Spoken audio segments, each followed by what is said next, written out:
অয়ালে of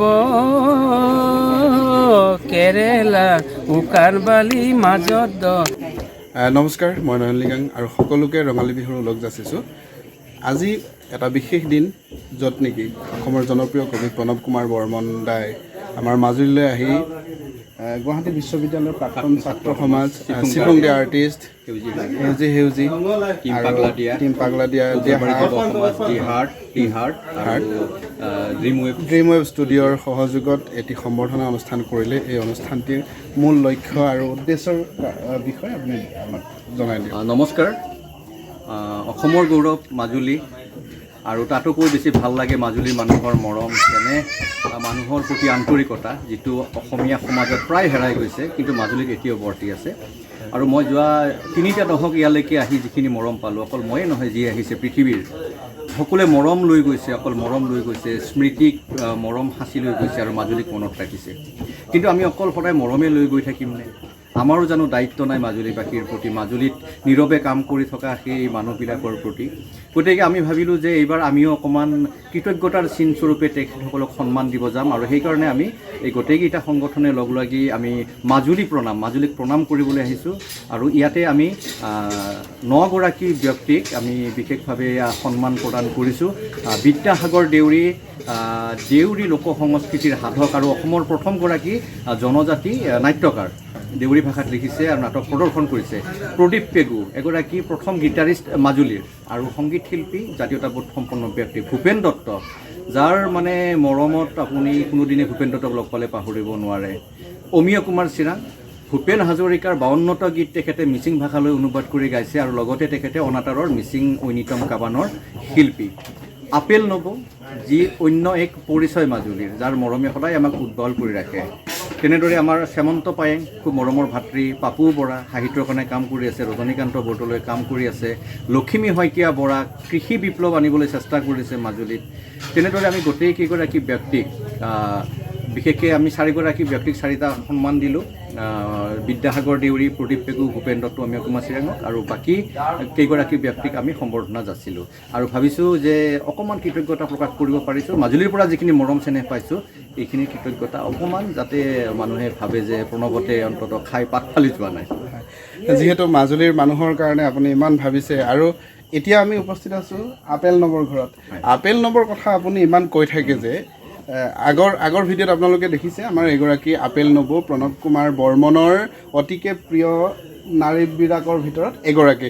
apple নবৌক ইমান ভাল পোৱাৰ কাৰণ? আপেল নবৌক যেতিয়া প্ৰথম আহিছিলোঁ ডাক্তৰ নিৰঞ্জন দাস ছাৰৰ লগত, আৰু আমি খুব দূৰীয়া ঘাটত তেতিয়া গান গাওঁ, নাচোঁ। আপেল নবৌৰ চোতালতে আমি মাংসৰে ভাত খাওঁ, তেতিয়া আপং খাওঁ, চাইমদ খাওঁ। গতিকে সেই যে মনত ৰৈ গ'ল আপেল নবৌ, যিবাৰে আহোঁ আপেল নবৌক বিচাৰি আহোঁ। আৰু আপেল নবৌক আজি আমি সম্বৰ্ধনা জনাবলৈ পাই আমি কেনেকুৱা এটা মনটো শান্তিৰে ভৰি পৰিছে। আৰু এতিয়া আপেল নবৌৰ ঘৰতে আছোঁ আমি। আপেল নবৌই বাকীসকলক ধুনীয়াকৈ আপং সজাই দিছে, আৰু কাইলৈ কৈছে গাহৰি মাৰিব, কিন্তু কাইলৈ আমি ইয়াতে নাথাকোঁ বাৰু। এই মৰমখিনি আপেল নবৌৰ আমি পাইছোঁ, সেইকাৰণে আপেল নবৌক অকণমান মৰম দিবলৈ চেষ্টা কৰোঁ। ধন্যবাদ জনাইছোঁ। আৰু আপেল নবৰ হাঁহিটো ইমান ধুনীয়া, আমাৰো মনত ৰৈ গৈছে। মই আজিৰ সৈতে মোৰ 2য়বাৰ আপোনাৰ লগতে আহিছোঁ আপেল নবৰ ঘৰলৈ। আপেল নবৰ আপ্যায়নে সমূহ অতিথিক ইমান আপ্লুত কৰি ৰাখিছে, আৰু ইমান সকলোৰে এটা আকৰ্ষণৰ কেন্দ্ৰবিন্দু। ভূপেন দত্ত যেনেকৈ আন্তৰিকতা আৰু আপ্যায়নৰ অন্য নাম, আপেল নবৌ আন্তৰিকতা আৰু আপ্যায়নৰ আন এটা নাম। আপেল নবৌক লৈ লিখা কবিতাটো আপোনাৰ মনত আছে নেকি? এতিয়া মোৰ মনত নাই এই মুহূৰ্তত। আপেল নবৌক লৈ মই বহুত কবিতা লিখিলোঁ, মাজতে পাঠো কৰিলোঁ, আপেল নবৌক দেখুৱালোঁ। আৰু এই যোৱা 25 বছৰ আপেল নবৌৰ চোতালত প্ৰতিবাৰে আহিলে এপাক আহোঁৱে, আজি এনেকৈ সোমাইছোঁ।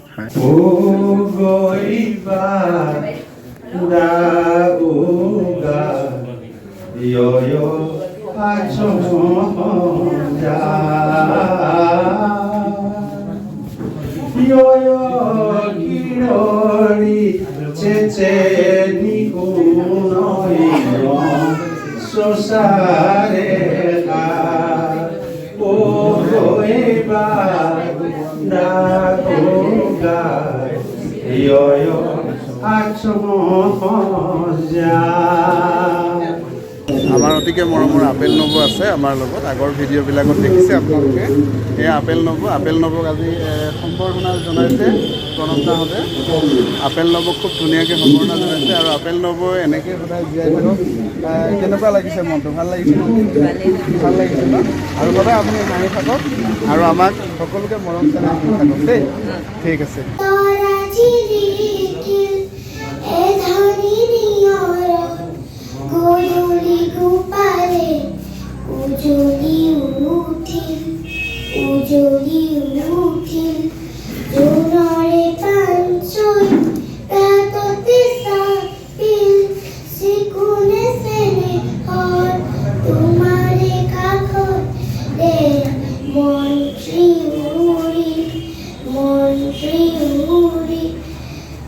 মোৰ লগত আছে এগৰাকী শিল্পী পেঞ্চনাৰ আৰু নাট্যকাৰ বিদ্যাসাগৰ দেউৰী ডাঙৰীয়া, আৰু তেখেতক আজি মাজুলী প্ৰণাম অনুষ্ঠানতে এটি সম্বৰ্ধনা আগবঢ়োৱা হৈছে মাজুলী শিল্পীপ্ৰাণ সন্মানেৰে।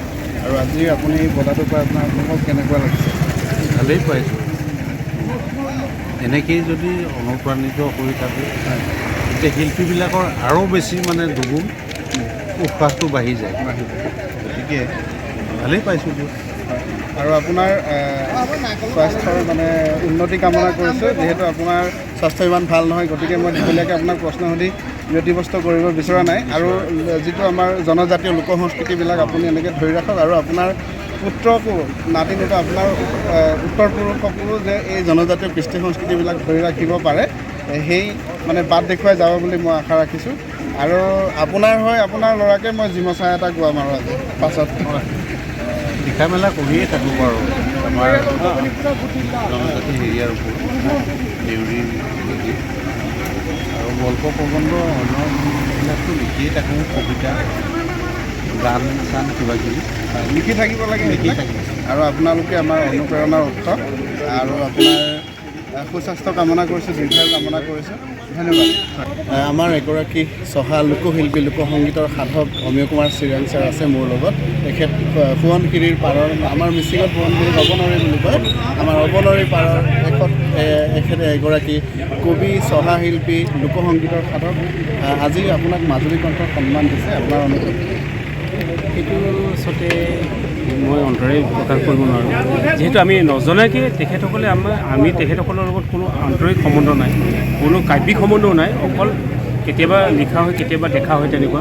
তেখেতসকলে তাৰ পৰা আহি গুৱাহাটীৰ পৰা আহি গুৱাহাটী ইউনিভাৰ্চিটিৰ প্ৰাক্তন ছাত্ৰসকল আহি নলবাৰীৰ পৰা আহি মঙলদৈৰ পৰা আহি এইটো সন্মান আছে, সেইটো আচলতে আমাৰ কাৰণে আমি চিৰঋণী হৈ গ'লোঁ মাজুলী। হয়, আপুনি এইখিনি আজি আপোনাক সন্মান দিছে, সন্মানৰ আপুনি যোগ্য এজন ব্যক্তি, আমি সকলোৱে জানো। আজি সময় কম, নহ'লে আপোনাক তথাপিও এটি গাব পাৰিব নেকি? অকণমান মই অলে হ'ব কেৰেলা, সেইটো গাই দিওঁ, সেইটো মোৰ প্ৰিয়। অয়া অলে হ'ব কেৰেলা, উকান বালি মাজত উকান বালি মাজত আই নয় অলে অব পিৰিতি আই নয় অতৰুঙৈ মাজত অয়া।